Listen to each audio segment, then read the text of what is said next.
Okay. Hi dude and welcome to Telugu anime wood. మన ఛానల్ని first time visit చేసినట్టయితే కొంచెం లైక్ చేసి షేర్ చేయండి. అలాగే సబ్స్క్రైబ్ చేసుకుని ఆ పక్కన ఉన్న బెల్ ఐకాన్ ఆన్లో పెట్టుకోండి.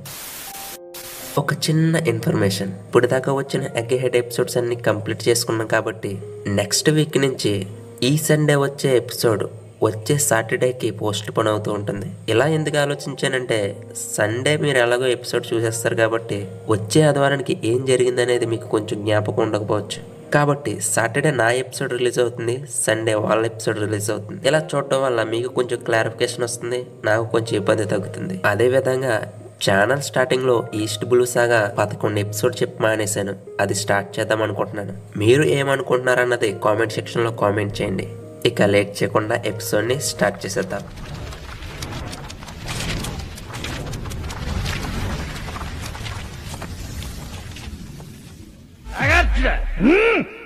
ఎపిసోడ్ స్టార్టింగ్లో ఎగ్గహెడ్ ల్యాబో స్పేస్లో కాకు లూసీ నిద్రపోతూ ఉంటారు, ఇద్దరేమో నిలబడి ఉంటారు. ఇదంతా షిప్లోంచి చూస్తున్న బ్రోకు ఇక్కడ ఏం జరుగుతుంది అస్సలు అర్థం కావట్లేదు. CP0 వేసేసిందా అని ఆశ్చర్యానికి లోనవుతే జోరో ఏమో ఏదైనా చెప్పడానికైనా ఇది నా స్థలం కాదు, కానీ నువ్వు ఇలా చేయడం సబమేనా? రోరోనోవా అంటే మీరే కదా, మీరు ఆందోళన చెందాల్సిన అవసరం లేదు. ప్రభుత్వ తీరు నాకు ఎప్పుడు అర్థం కాదు.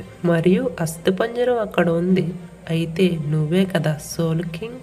ఎంతసేపని అక్కడే ఉంటావు, నన్ను చూసి భయపడుతున్నావా? ఇక స్టెస్సీ అన్న ఈ మాటకి బ్రోకు పర్వాలేదు నేను ఇక్కడే ఉంటా అంటాడు. జోరో ఏమో ఇప్పుడు ఏం జరిగింది, మీ మధ్య గొడవ ఏమన్నా జరిగిందా? లేదు, నేను ఒక ప్రయోజనం కోసం చేశాను, మీరేమి చింతించకండి, మీకేమి హాని చెయ్యని అబ్బాయిలు. స్నేహితులకి ద్రోహం చేసేవారిని నేను ఎప్పటికీ నమ్మను. అప్పుడే స్టెస్సీ ట్రాన్స్పాండర్ స్నేల్లో నేను స్టెస్సీని మాట్లాడుతున్నాను, మీరిద్దరూ నిద్రపోతున్నారు. ఇలా ఎవరితో మాట్లాడిందా అంటే సాకాతో మాట్లాడుతుంది. సాకేమో నీకు ఎంత ఇబ్బందిని కలిగించినందుకు సారీ చెప్తూ ఉంటే ఇక ఇది చూసిన లూఫీ క్రూమేట్స్ ఇక్కడ ఏం జరుగుతుందో అస్సలు అర్థం కావట్లేదంటే సాకా లూసీకి ఎంత తెలివి ఉన్నప్పటికీ ఇలా జరుగుతుందని మాత్రం ఊహించి ఉన్నాడు. ఆ మాటకి రాబిన్ అసలు స్టెస్సీ ఎవరని అడుగుతుంది. జింబే ఏమో ఆమె ఇద్దరిని నిద్రపుచ్చిందంటే ఆమె ఎంతో ప్రమాదకరమైనది, 20 ఏళ్ల పాటు సాగిన సుదీర్ఘ ఆపరేషన్, ఆమె మా మిత్రురాలు. ఇలా సాకా చెప్పడంతో ఓసప్పు రాబిన్ ఏంటి ఇంటెలిజెన్స్ ఏజెన్సీలో నువ్వు ఒక స్పైని పెట్టావా, అది 20 ఏళ్ల నుండా? అది మేమనుకున్నది కాదు, కానీ చివరికి ఇలా ముగిసింది. ఇలా చెప్తూ ఉండగా అప్పుడే స్టెస్సీ కానీ డాక్టర్ నా అధికారం లూసీకి మాత్రమే, సెరాఫేమ్స్కి ఇచ్చిన అతని ఆదేశాలను నేను అధిగమించలేను, కాబట్టి నేను వాటిని ఆపలేను.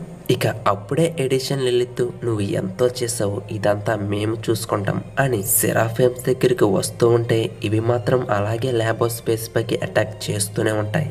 ఇక చేసేదేముంది, జోరో బ్రోకు సెరాఫిమ్స్ ని ఆపడానికి మళ్ళీ యాక్షన్ లోకి దిగుతారు. అప్పుడే లిలిత్ ల్యాబో స్పేస్ బయటకు వచ్చి సెరాఫిమ్స్ కి ఆర్డర్ ఇవ్వబోతుంది, కానీ అంతలోనే ఎస్ హాకీ లిలిత్ ని లేపేయడానికి ప్రయత్నిస్తాడు. వెంటనే జోరో ఆ అటాక్ నుంచి కాపాడతాడు. ఇక జోరోకి ఎస్ సెరాఫిమ్ హాకీకి ఫైట్ స్టార్ట్ అవుతుంది. విచిత్రం ఏమిటంటే గత కొన్ని ఎపిసోడ్లుగా ఏదో పీకేస్తాను ఏదో చేసేస్తానన్న లిలిత్ ఒక్క అటాక్ కే చిన్నపిల్లలా ఏడుస్తూ ఉంటుంది. ఎద్దులో ఉన్న ఏడిస్తే దరిద్రంగా ఉంటుంది. ఎడిషన్ ఏమో లిలిత్కి ధైర్యం చెప్పి సెరాఫిమ్స్ ని ఇదంతా ఆపమంటాడు, కానీ ఫైట్ అన్నది మాత్రం చెప్పడు. దాంతో వెంటనే సెరాఫిమ్స్ వాడిపై కూడా దాడి చేస్తాయి. ఆ దాడికి లిలిత్ కింద పడిపోతూ ఉండగా ఫ్రాంకీ వచ్చి కాపాడతాడు. ఎడిషన్ ఏమో సాంజీ వచ్చి కాపాడతాడు. జోరో మరియు హాకీ మంచిగా ఫామ్ లో దిగే టైంలో సెరాఫిమ్స్ అన్ని అటాక్ చేయడం మానేస్తాయి, ఎందుకంటే ఎడిషన్ లేట్ గా చెప్పిన సెరాఫిమ్స్ అన్ని ఆ ఆర్డర్ ని ఫాలో చేస్తాయి. ఇక అప్పుడే సాంజీ జోరో దగ్గరికి వచ్చి ఇదంతా నీకు అర్థం కావడానికి కొంచెం టైం పడుతుంది ఎలక తలోడా.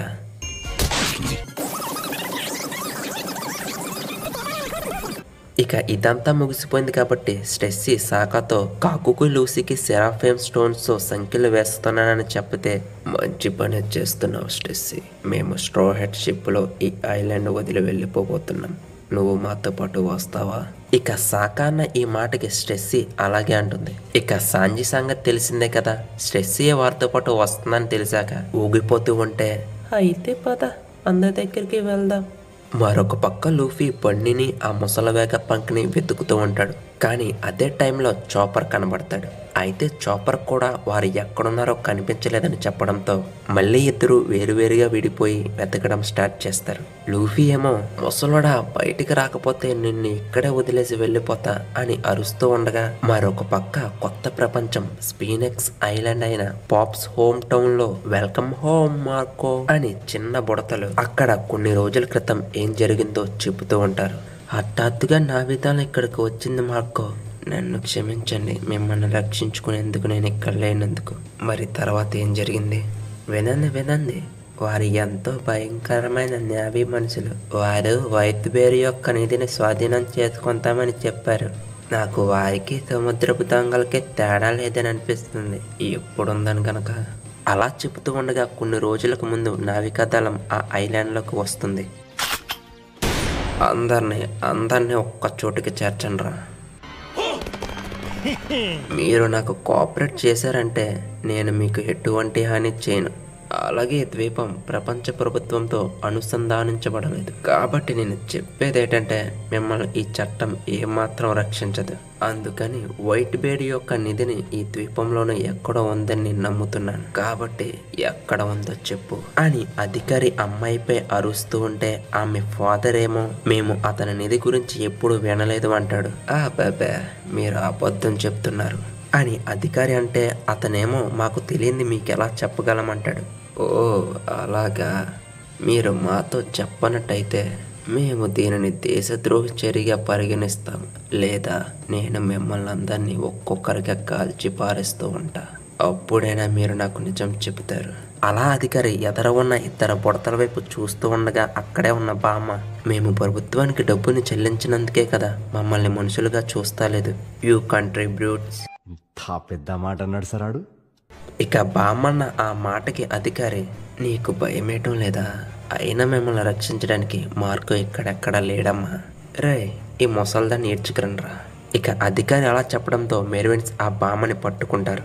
అధికారేమో ఆమె వైపు గెన్న పట్టుకుని ఉండగా అక్కడే ఉన్న ప్రజలు ఆమెను వదిలేయండి వేడుకుంటూ ఉంటారు. అయినా అధికారి ఆ బామ్మను కాల్చేసే సమయంలో పాప్స్ యొక్క కొడుకు వచ్చి ఒకటే ఒక పీకుతాడు. అంతే వెళ్ళి గోడకు అతుక్కుపోతాడు. ఇక మిగతా మెర్విన్స్ అది చూడగానే పరుగు వాళ్ళు పోతూ నువ్వు ఎక్కడే ఉండరా, మళ్ళీ వస్తాం, ఎడ్వర్డ్ వి విల్ అంటూ ఆ ద్వీపాన్ని వదిలి వెళ్ళిపోతారు. ఇలా ఆ చిన్నపిల్లలిద్దరూ చెబుతూ ఉండగా మార్కో అయితే అతను నిజంగా హీరో, మీరంతా బాగున్నందుకు నేను ఎంతో సంతోషిస్తున్నాను అని చెబుతూ ఉండగా అప్పుడే ఎడ్వర్డ్ వి విల్ వాళ్ళ అమ్మ అదేంటి పాప్స్ భార్య ఆమె మార్కోతో ఇలా అంటూ ఉంటుంది. కానీ మార్కో ఆ తర్వాత ఎవరు వచ్చారని అనుకుంటున్నావు? నేవీ అడ్మిరల్ సింగకు వచ్చారు. వీవులు ప్రతిఘటించినప్పటికీ వారు అతన్ని తీసుకువెళ్ళిపోయారు. నువ్వు వెళ్ళి నా కొడుకుని తీసుకురా, అలాగే వైట్ బేర్ యొక్క వారసత్వాన్ని నువ్వు నిలబెట్టాలి. మార్కో ఏమో మీరు అందుకే ఇక్కడికి వచ్చారా అంటే తన తండ్రి ద్వీపాన్ని కాపాడేందుకు జైలుకు వెళ్ళాడు నా కొడుకు అని బామ్మ అంటే గ్రామాన్ని రక్షించినందుకు అతన్ని నిజంగా అభినందిస్తున్నాను అని మార్కో అంటాడు. వీవిల్ వాళ్ళ అమ్మేమో వీవిల్ వైట్ బేర్ యొక్క నిజమైన కొడుకు అని మీరు కూడా నమ్మారు అవునా? దీనిని నిజమని నిరూపించగల వ్యక్తి ఒక్కరే ఒక్కరు ఉన్నారు, అతనే వేగపంక్. వాడికే నూరేళ్ళు నిండిపోతున్నాయి, మళ్ళీ ఇప్పుడు నిజమని చెప్తాడు. ఇక ఇక్కడెలా ఉండగా మరొక పక్క సముద్రంలో వరల్డ్ గవర్నమెంట్ నౌకలు వస్తూ ఉంటాయి. దానికి నాయకత్వం వహించేది కేజరు.